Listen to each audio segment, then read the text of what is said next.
Welcome to Voices from Convention. I'm Marta Lawrence. I'm joined by Paul Trible. He's president of Christopher Newport University in Virginia.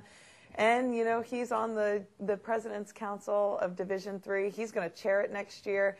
And, wow, there are a lot of issues that you're going to be tackling over the next year. One of the most major ones is the Division III image. Can you tell me a little bit about some of the issues that you see coming up in the next year? Absolutely. You know, over the last several years, Marta, we've had this vigorous debate and discussion about who we are and what we value and where we're going.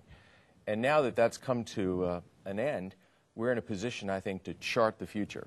And so we're going to do that through the discussion of these white papers that talk about the elements of Division III, and then we're going to tell that story.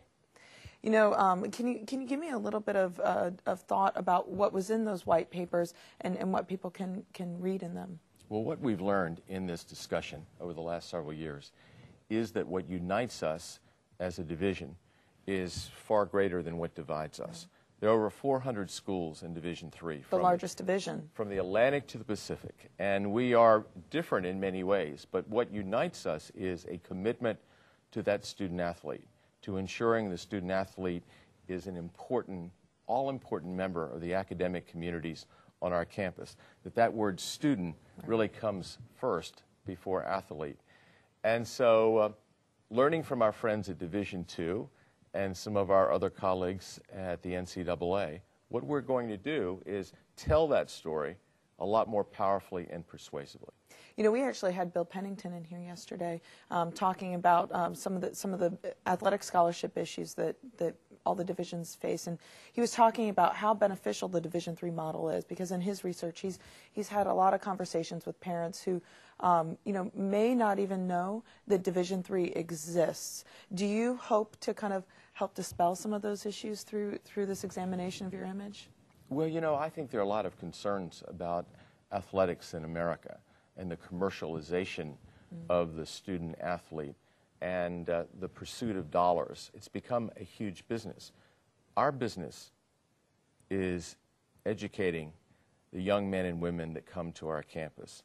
It's inspiring and instructing their minds. And they're not going to go off and play pro sports, but they're going to medical school and to law school, and they're going to lead this nation and the communities where our schools are located. And so we have a wonderful story to tell. Absolutely. You know, Division II also went through kind of a redefinition of who they are as a division. And many, it sounds to me that many of the same kind of steps that Division II went through, Division III seems to be going through that as well.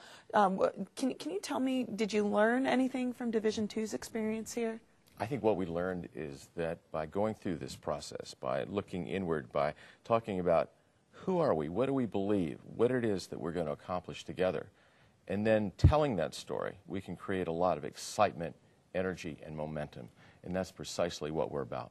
Certainly, Dr. Ambrose in Division II has been credited for leading it. I wish you the best of luck as you start to tackle some of these issues in Division III as well. Thanks so much for joining us Marta, and talking about these much. important issues. Take care. A pleasure.